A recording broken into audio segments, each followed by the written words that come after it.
Waves to warriors. We often think of the disciples as these amazing men, with chiseled jaws and stained glass lives. Bold men, brazenly taking a stand for Christ. How compelling. How brave. How completely unrelatable. It's comforting to know that they weren't always so heroic. These mighty men of God were at one time fair-weather warriors. They too struggled, had issues, and were afraid. And their struggles with trust would continue all the way to the night when Jesus was arrested and all the apostles ran for their lives, after pledging allegiance to him. Just a few hours before climbing into their boat, the disciples had seen Jesus provide. Now they're in the middle of the lake, no longer warriors, but fully freaked. While all this is happening, Jesus is on a mountaintop praying.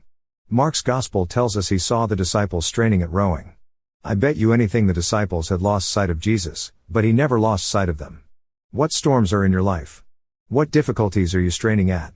Maybe you feel like a fair-weather warrior, brave until the clouds roll in.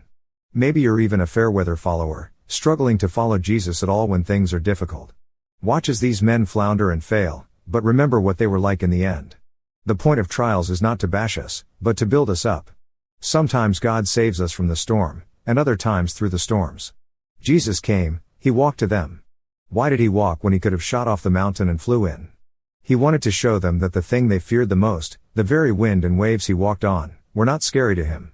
What scares you the most? He'll walk all over it. The disciples' hard experiences turned them into worshipers. As they kept getting in the boat, obeying Christ even though they knew there might be trials ahead, a lifestyle of worship turned them into warriors. Whatever you're going through, God will use it in your life to make you more like him. Remember, trials aren't meant to bash us, but to build us. John 6. After these things Jesus went over the Sea of Galilee, which is the Sea of Tiberias.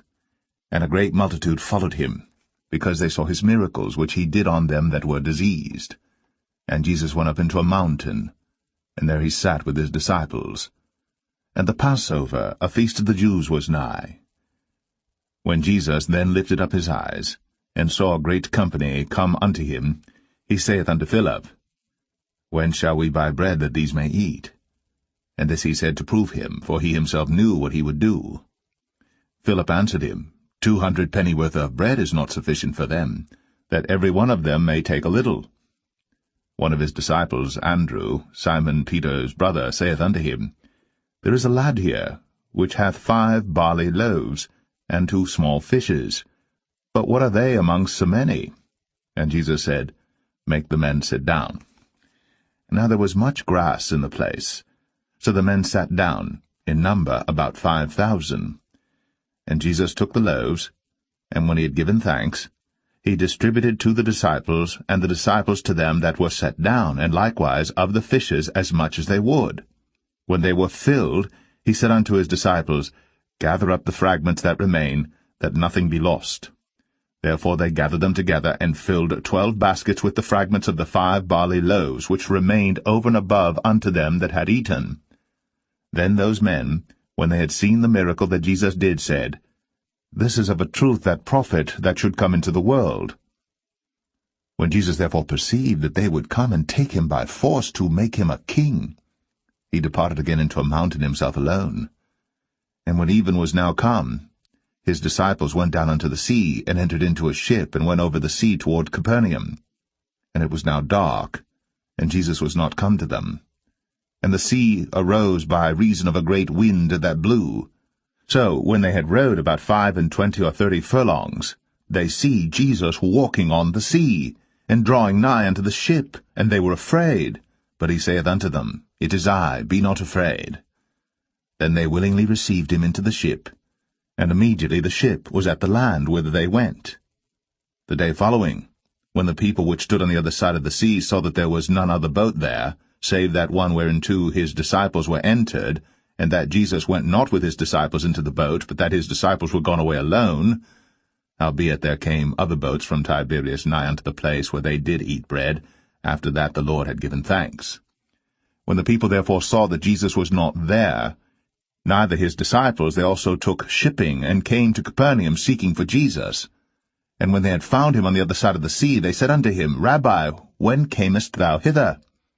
Jesus answered them and said, Verily, verily, I say unto you, Ye seek me, not because ye saw the miracles, but because ye did eat of the loaves, and were filled.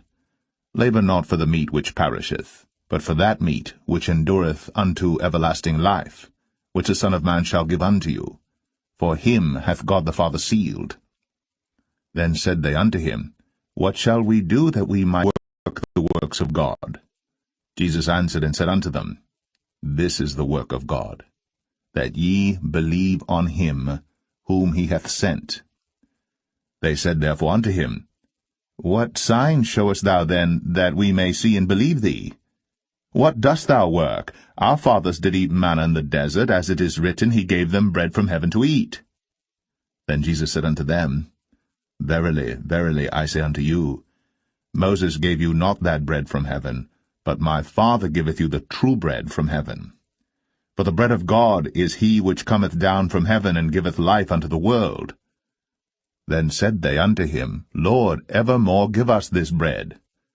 And Jesus said unto them, I am the bread of life. He that cometh to me shall never hunger, and he that believeth on me shall never thirst. But I said unto you, that ye also have seen me, and believe not. All that the Father giveth me shall come to me, and him that cometh to me I will in no wise cast out. For I came down from heaven not to do mine own will, but the will of him that sent me. And this is the Father's will which hath sent me, that of all which he hath given me I should lose nothing, but should raise it up again at the last day. And this is the will of him that sent me, that every one which seeth the Son, and believeth on him, may have everlasting life, and I will raise him up at the last day. The Jews then murmured at him, because he said, I am the bread which came down from heaven. And they said, Is not this Jesus, the son of Joseph, whose father and mother we know? How is it then that he saith, I came down from heaven? Jesus therefore answered and said unto them, Murmur not among yourselves. No man can come to me, except the Father which hath sent me draw him, and I will raise him up at the last day. It is written in the prophets, And they shall be all taught of God. Every man therefore that hath heard, and hath learned of the Father, cometh unto me. Not that any man hath seen the Father, save he which is of God, he hath seen the Father. Verily, verily, I say unto you, he that believeth on me hath everlasting life. I am that bread of life. Your fathers did eat manna in the wilderness, and are dead. This is the bread which cometh down from heaven, that a man may eat thereof, and not die. I am the living bread which came down from heaven.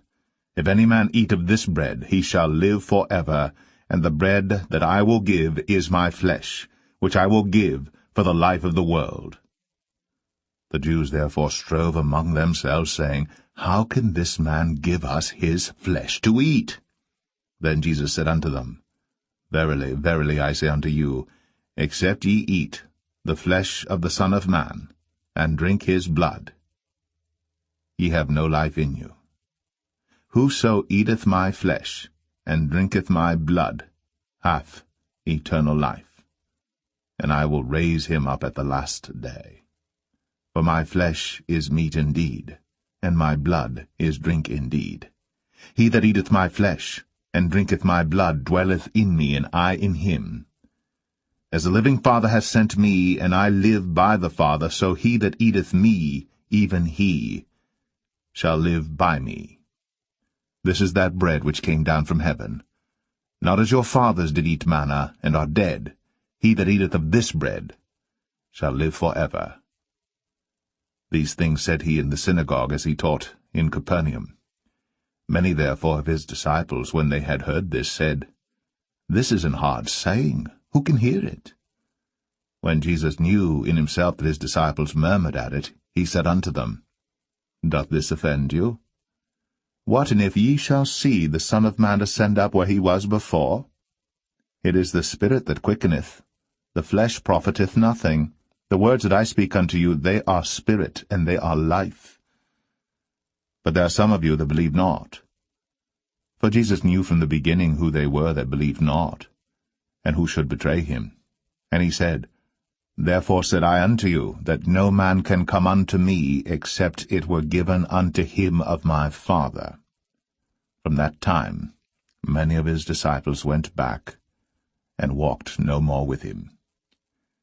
Then said Jesus unto the 12, Will ye also go away? Then Simon Peter answered him, Lord, to whom shall we go? Thou hast the words of eternal life. And we believe and are sure that thou art that Christ, the Son of the living God. Jesus answered them, Have not I chosen you 12? And one of you is a devil. He spake of Judas Iscariot, the son of Simon. For he it was that should betray him, being one of the 12.